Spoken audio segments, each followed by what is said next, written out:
इसको देखिए, इसके पॉलिटिक्स के भी दो भाग हैं। मैं सिरसा साहब आपके पास आता हूं। सिरसा साहब देखिए, आप सरकार में हैं तो जिम्मेदारी आपकी बहुत बड़ी बनती है। कुछ सवाल बड़े गंभीर हैं। हमारे लोग भी कनाडा में रह रहे हैं, उनका क्या होगा, क्योंकि वो एक थ्रेट देख रहे हैं।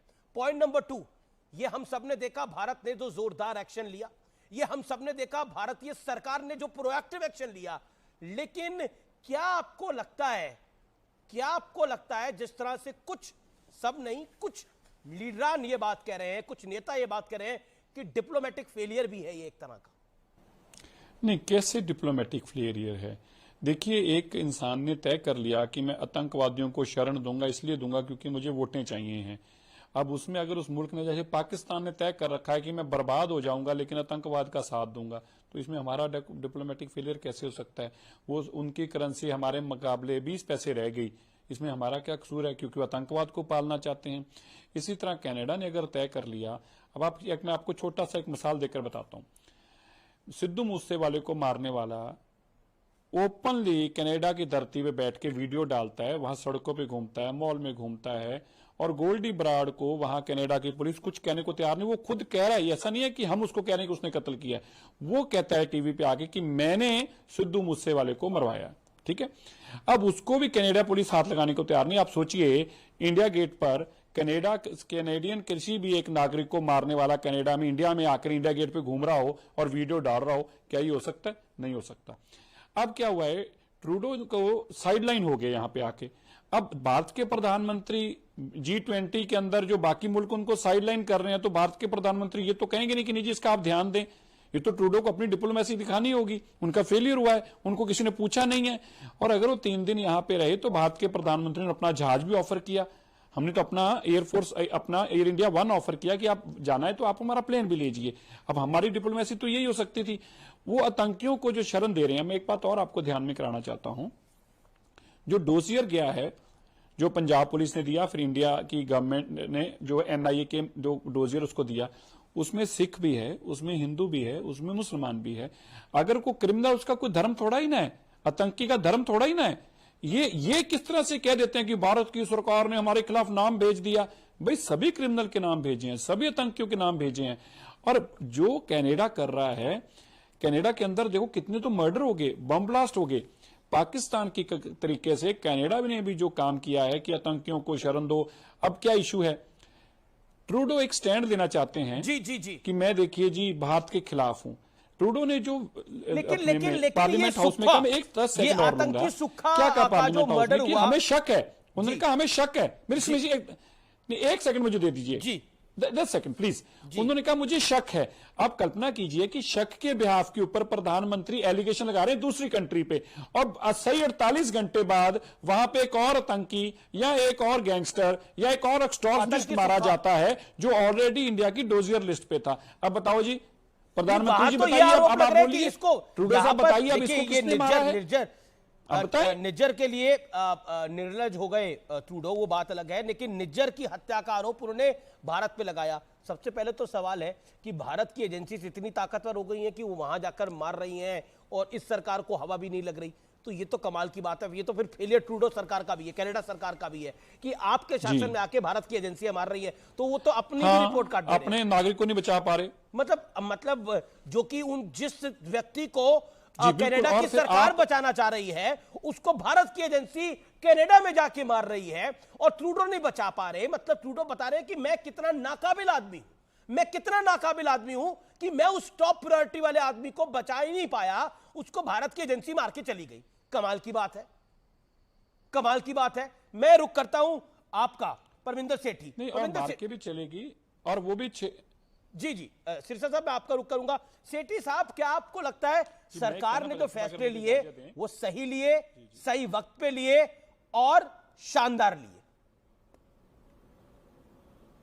देखिए, सबसे पहली बात तो है कि नेशन कम्स फर्स्ट।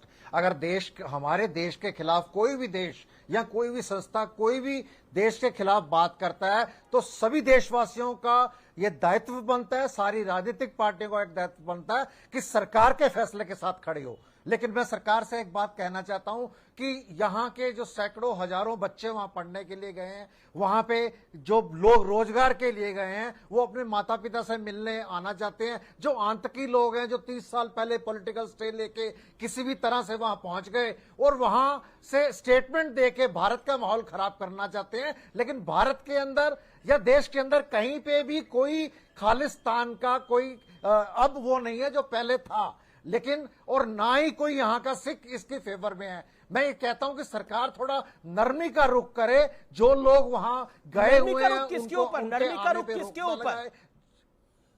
जो वहां के जो भारतीय वहां रह रहे हैं, जो भारतीय वहां रह रहे हैं, जो रोजगार के लिए गए हैं, जो अपने माता पिता से मिलने आना चाहते हैं, जो बच्चे वहां पढ़ने गए हैं, मैं सरकार के यहां हर फैसले के साथ हूं और मैं सरकार के हर फैसले के साथ हूं। अगर जस्टिस ट्रूडो हमारे ऊपर कोई, हमारे देश के ऊपर कोई एलिगेशन लगाता है और जो आतंकवादियों का साथ देता है, हम उस बात का पूरी तरह से खंडन करते हैं, उसका विरोध करते हैं। हमारे राजनीतिक विरोध बहुत सारे हो सकते हैं, लेकिन जब देश की बात आती है, जब नेशन की बात आती है, लेकिन मैं तजिंदर बग्गा ने, बीजेपी के नेता ने भी एक ट्वीट करा है, उसके ऊपर भी आऊंगा। लेकिन मेरे साथ सिमरनजीत सिंह मान इस समय जुड़ रहे हैं, member of parliament.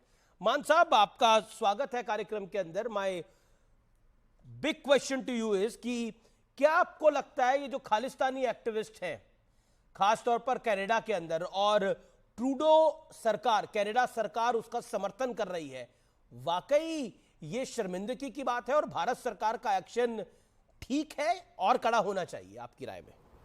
It should be more strong, mister मान। आप ऐसे देखो, दलाई लामा जी को इंडिया ने पनाह दी है, ठीक है। अगर बाहर का मुल्क उनको मार देता है तो मोदी साहब तो चीख मारेगा ही, वो तो निराश होगा। ऐसे ट्रूडो साहब जो उधर के सिटीजन्स हैं सिख, उनको मरवा देना नेशनल सिक्योरिटी एडवाइजर और रॉ और आईबी और मिलिट्री इंटेलिजेंस। मिस्टर मान, वहां गैंग वॉर चल रहा है, एक गैंग ने दूसरे गैंग को मार दिया, भारत सरकार का क्या लेना देना इससे? ये आपकी सोच है, पर कनाडा में सिखों को कत्ल कर देना, असैसिनेट कर देना, ये हमारी पार्टी ये सिखों का कत्लेआम करने की बात करते हैं मान साहब, आपको जिन्होंने पंजाब में हजारों बेगुनाहों का कत्लेआम किया, उनकी बात करते हैं मान साहब, उनकी बात करते हैं मान साहब। आपने हजारों बच्चे पाकिस्तान के और हिंदुस्तान से आपने भेजे कहां पे? कनाडा, अमेरिका, जर्मनी, तिरंगे झंडे का अपमान करने के लिए।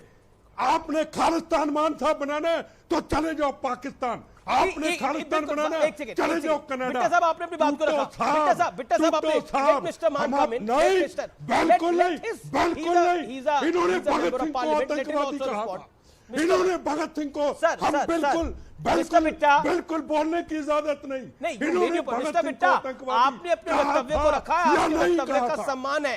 Mister Bitta, you made your point. Okay, PCR, ये बेगुनाहों के कातिल, ये खालिस्तान का, ओके, होल्ड ऑन। बिल्कुल नहीं। इन्होंने कहा था भगत सिंह को आतंकवादी। ठीक है, ओके। सिमरनजीत सिंह मान, आप खालिस्तान